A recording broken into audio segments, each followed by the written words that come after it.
You ever dreamed about just trading it all in for just doing the CFO thing all the time, or even running a little firm that just does the CFO thing for like a few different companies? That's what this person did. So what's life actually like when you're running that firm? Was it a good decision or not? They shared a whole bunch of details with me. We're gonna go through it, see how it's actually going, and a few tips for how to make the most of it. This is a Roast Your Firm podcast edition. Come on in.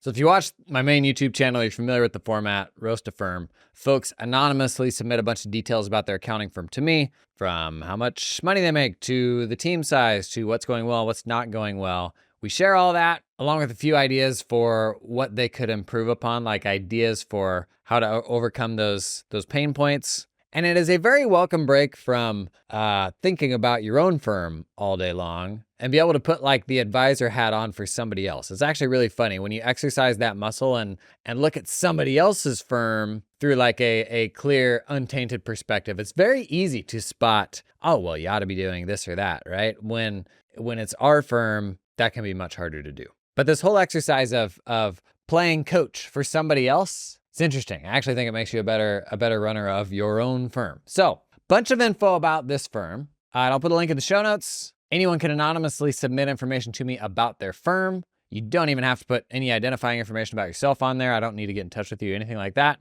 And I might just roast your firm. Okay, about this firm. All they do is vCFO work. So like advisory work for other businesses. They do about $250,000 a year in revenue. It's a pretty good size market. They have one part-time contract accountant that's remote. That's the only other employee. So it's the owner and then a part-time contract accountant. No specialization right now, but moving towards service-based companies. Is service-based companies a specialization? In terms of the annual cycle, there's not a ton to it. They said if it has a government deadline, they don't touch it. So their client cadence is usually quarterly or monthly financial meetings with clients, with check-ins either weekly, semi-monthly, or monthly. Pricing varies anywhere from $500 to $10K per month, with that generally coming in between 2 and 3% of revenue. Their new minimum is $1,000. Median is 1.8. Clients are billed upfront for projects and implementation, and then ongoing work is billed either monthly or bi-weekly. Sales and marketing looks like pretty much just personal referrals. They send a Calendly link for the initial meeting that asks for some demographics, company revenue, their budget, a few other things. Initial meeting is 30 minutes to an hour, mainly listening to their needs. Then they request access to their QuickBooks or Xero, and they review a file with a proposal for 3 different options. They go over the proposal live on Zoom and send an ignition engagement letter when they agree to a proposal, or one of those tiers of the proposal. Tech stack, mainly QBO, Ignition, Fathom. Fathom's a reporting platform, and Office 365. The workflow they've settled into, they will generally wait for the client's bookkeeper to let them know when everything is ready to start their process. So they're starting after the month-end close is complete. They have access to QBO and usually have read-only access to the bank, occasionally access to other one-off things as needed. The accountant, this is their part-time on-staff contract accountant, will review financials and prepare agendas. Then they'll meet with the client live. I think that's like Zoom or something, not in person necessarily. Pains, capacity. They said adding a CFO is hard. They're expensive and at high risk of getting hired by a client or starting their own thing. But what they enjoy is the biz dev side and taking Fridays off. What a show off. They also enjoy managing people. It's easy whenever I'm doing these sort of roast things where they give you a bunch of info, it's easy to give jump straight to general advice of general best practices for a firm. And usually, probably 75% of the time, the general advice is fine. But the one thing you don't want to cruise past is what does this person actually enjoy and what do they not enjoy? What are the things that are giving them energy versus the opposite? Because we are more, I would argue, energy limited than we are time limited. Because the stuff that we gives us energy does not feel like work, and we can kind of do until the end of time and do it productively at great lengths. The stuff that is soul sucking, we're wildly inefficient at it. It's just not fun. So I don't want to cruise past what they're enjoying, the biz dev side, taking time off, so having some flexibility, and managing people, interestingly. Now, this person previously worked with regional firms doing the normal kind of coming up through big firms sort of thing before going off and doing just their own CFO work. three kind of tidbits, takeaways for me of how they can continue potentially developing the company. I try not to say grow because it doesn't need to grow necessarily, but developing the company on a path that ought to be enjoyable for the sort of stuff that they're into. Number one, if they love the biz dev side of it, this is actually something I've been learning a lot more this year.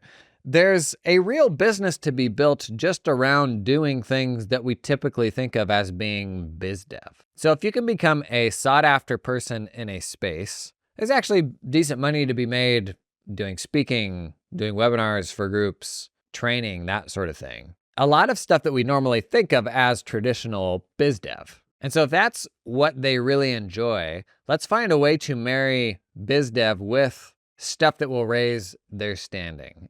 Because a business where you're doing all the advising work, and it's not clear if they want to be doing the advising work until the end of time or if they want to pull somebody else in. But a firm of this size, you're ultimately only going to make money to the degree that folks will put a premium on you specifically. So if you are just some person who's taking like peer network referrals, which is where they're at today, honestly, like that's the floor for this kind of thing. You can only go up from there. If somebody's buddy is telling somebody else to come work with them, like that's pretty good social proof. And you can still build a business around that, but that's far from being like the sought after person in a space, right? Where you can command really high rates. And being able to command these rates also solves other problems, like it being hard to hire another CFO and risky because that CFO may go work for somebody else.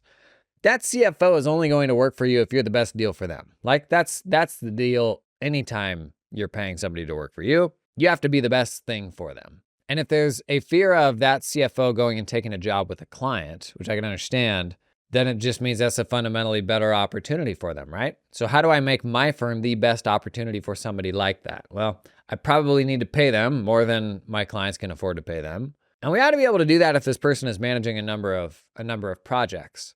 But the more we can get paid for those projects, the more likely it is I can hang on to the CFOs that I bring into my firm because I can pay them better than my clients can, right?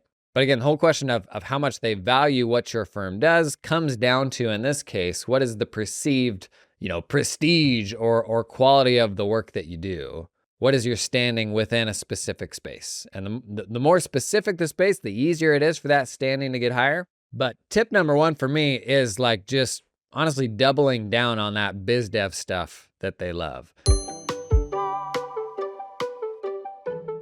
This episode is sponsored in part by LiveFlow. The Spring G2 little award badges just came out. G2, like the software platform review platform. What? The software review platform? I'm just gonna read you the spring little award badges that LiveFlow won. Leader, that's all it says. Just leader, spring 2024. Next one, best estimated ROI, best usability, most implementable, best relationship. And momentum leader, all those just from spring 2024. LiveFlow, it takes your QuickBooks data, syncs it out to Google Sheets or Excel, whichever flavor you prefer. And obviously the kids are loving it because they're burning down G2. Big news lately is they now support Excel, Suite, Score, huzzah. And shortly before that, they released consolidations, the ability to roll up a different company chart of accounts, like whether they have matching chart of accounts or not. They give you a super straightforward way to consolidate those things. Man, when I was running a firm, we had like 20 plus company consolidations that were so much bloody work to roll up. We actually stopped doing it monthly because it was just taking so much time. And we said, we're only gonna give you the consolidations quarterly because we can't be bothered to do it. This makes all that way easier. And because it will actually sync that data out like live and real time on an ongoing basis, you can even do some cool like near real time consolidated stuff. Pretty wild. Learn more about this one, the link in the show notes.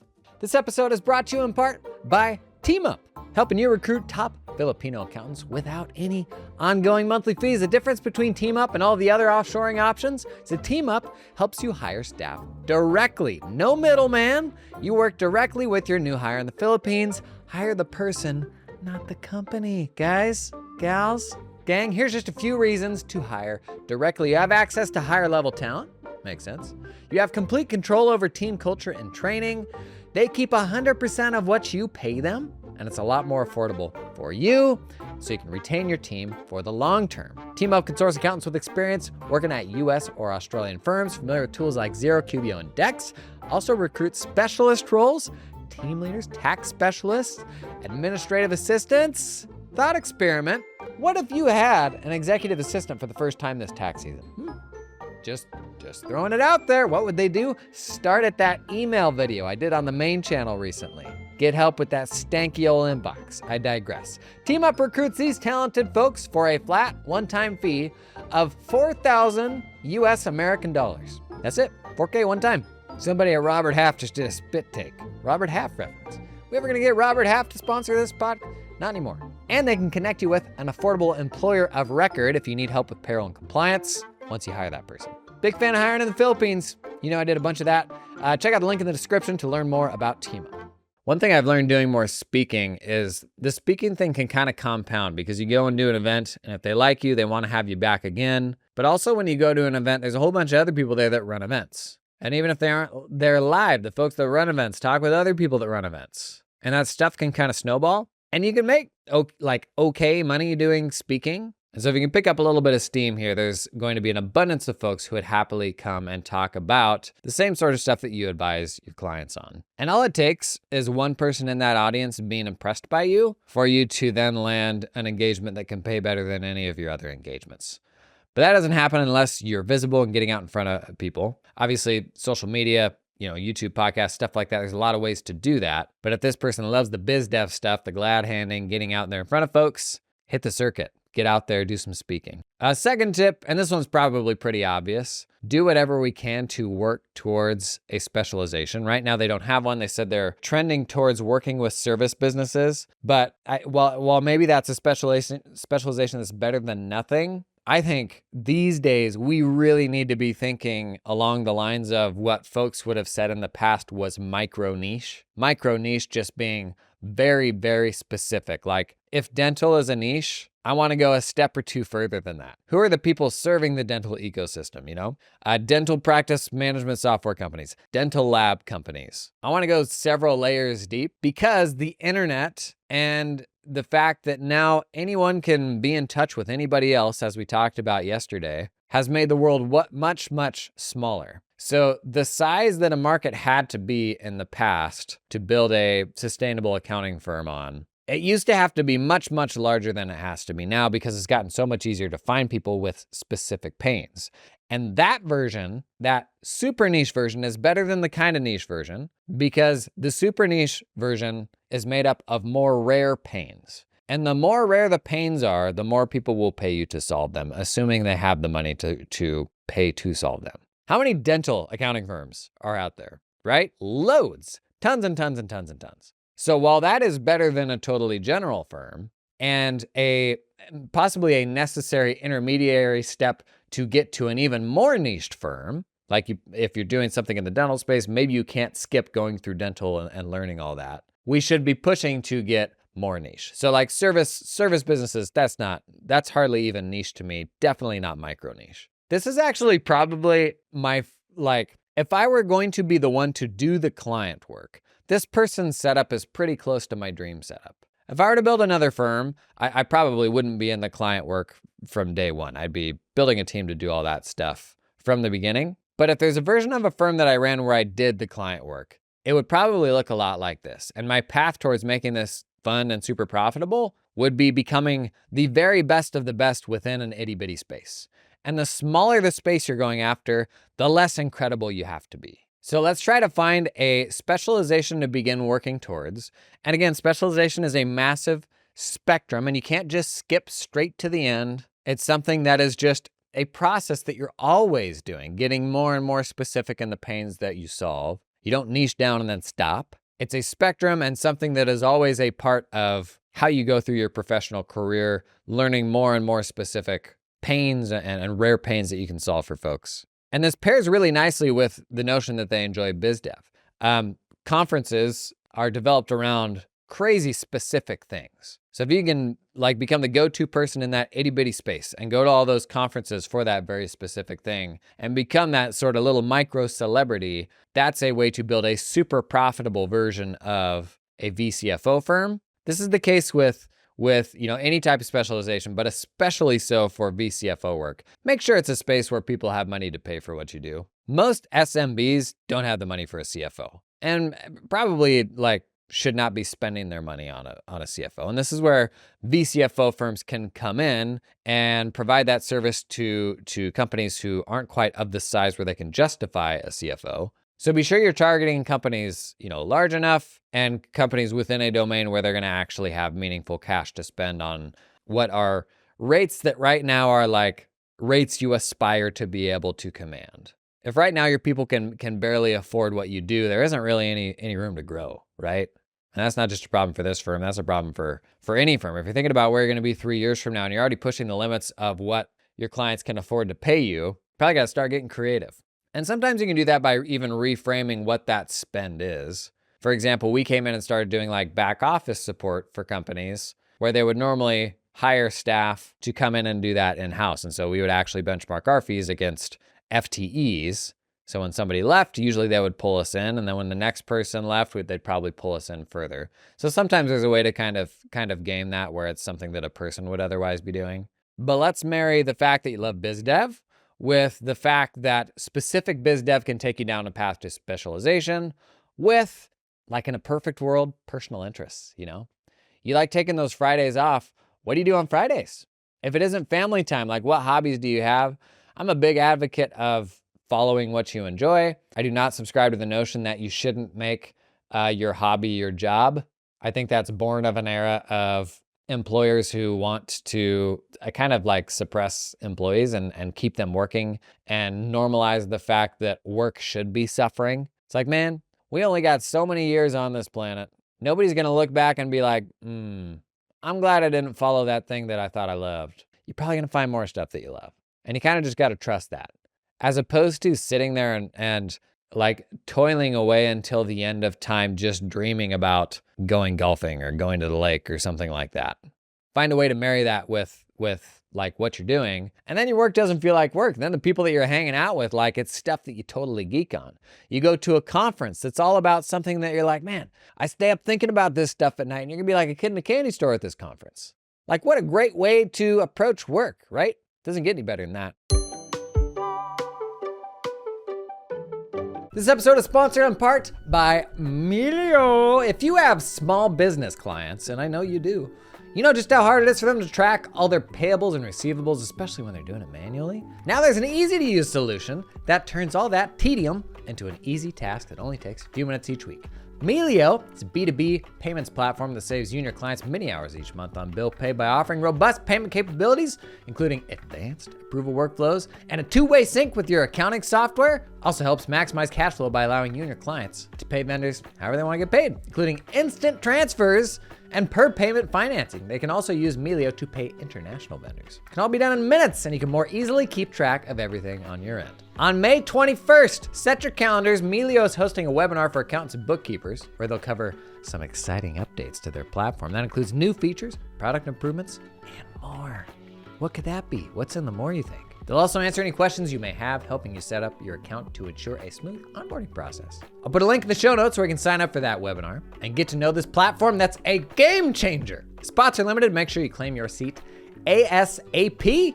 Thanks to Melio. Check out that link to the webinar down in the show notes. This episode is sponsored in part by Cloud Accountant Staffing. Tell me how this resume sounds. Graduated with an undergrad in accounting in 2012. 14 years experience now, the last 5 with U.S. public accounting firms. Software experience, QBO, Xero, NetSuite, bless your heart, Bill.com, Stripe, Shopify, Gusto, JustWorks, Rippling. Full cycle accounting, oversaw the monthly close and review, onboarded new clients, coached and trained staff, oversaw a small team of bookkeepers getting the stuff done.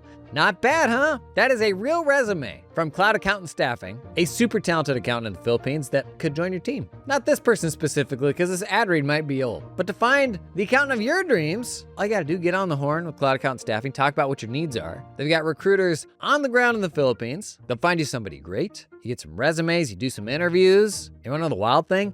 you don't pay a dime until you decide to hire somebody. Literally, what do you have to lose? The only reason you're gonna end up cutting a check to cloud accountant staffing is if you got somebody that you absolutely love. So why not? I shared before, I hired a bunch of people in the Philippines, completely changed how we approached staffing our onshore firm. Give it a try. Link to cloud accountant staffing in the show notes. Last thought I had here is right now the way they're advising feels maybe a little expertise heavy. So let's challenge the notion of, here's my expertise, and right now you can sit down and do this stuff very comfortably, across the table or on a Zoom with the client, kind of just by the seat of your pants, because it's something that you have a bunch of experience with. But the more you can codify what that advising looks like and standardize even parts of it, the more you can de-skill those parts of the engagement. And de-skilling those parts of the engagement means you can pull in more like staff level accountants, like, start to hire a team offshore to do some of the grunt work and a lot of the legwork to prep for meetings, that sort of thing. And just like reviewing a month-end close or preparing a tax return, the notion of de-skilling that entire thing and just getting some entry-level person to do it all, like, that's not realistic, right?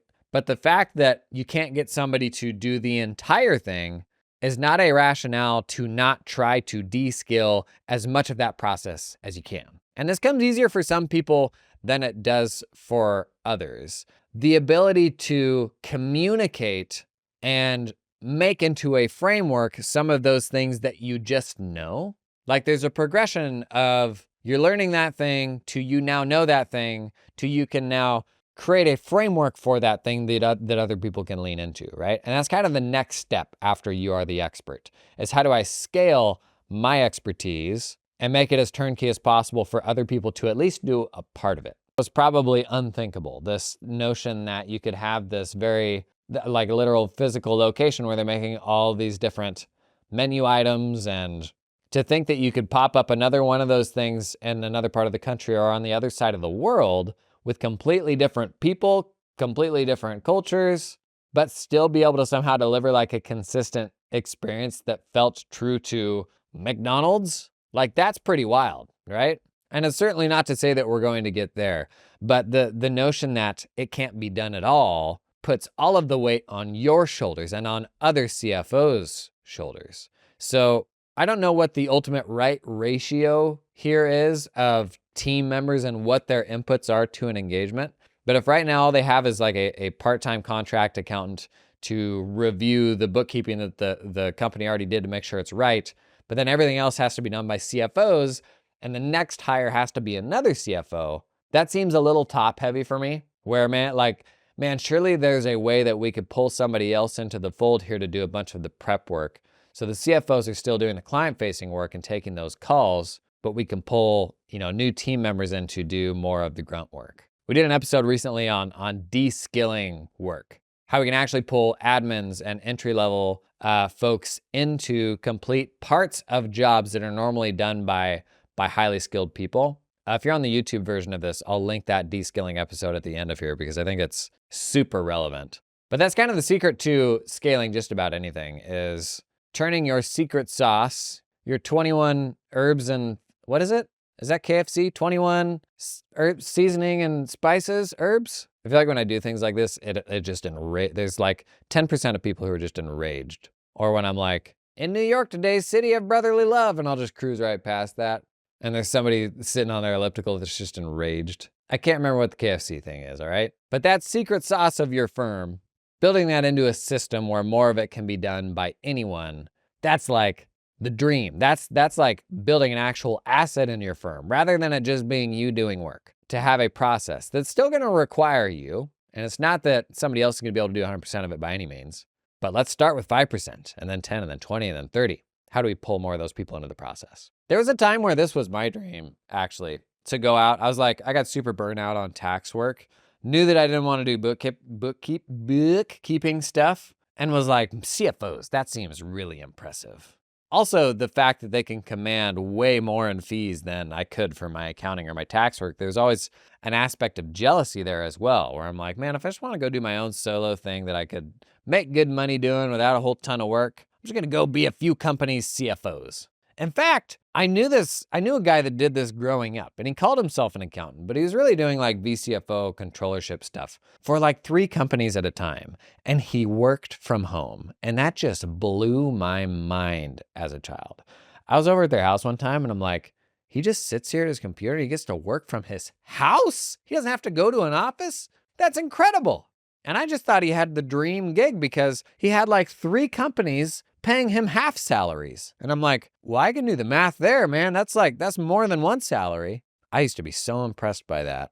And I think there's, no matter how big you get, there's always that person inside of you that's like, yeah, one day, what if I just stripped it all back? What if I just cut all the fluff here and I bet I'd make the same money with a firm that's half the size. And the answer is you probably would. But we all have that like voice inside of our heads that's like, what if I just went back to it all being me? Just me and one person doing the grunt work. I would argue this person's actually done that. I don't know that they ran a firm before this, but they came from bigger firms and went out and did their own thing. And it sounds like they're taking Fridays off.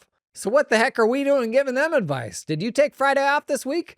I sure didn't. Okay, well, that's probably the big lesson to take away from here. Go launch your own vCFO firm because then you can have Fridays off, right? Okay, you want to get your firm anonymously roasted? There will be a link in the show notes where you can submit a few details and I could potentially cover your firm in the future.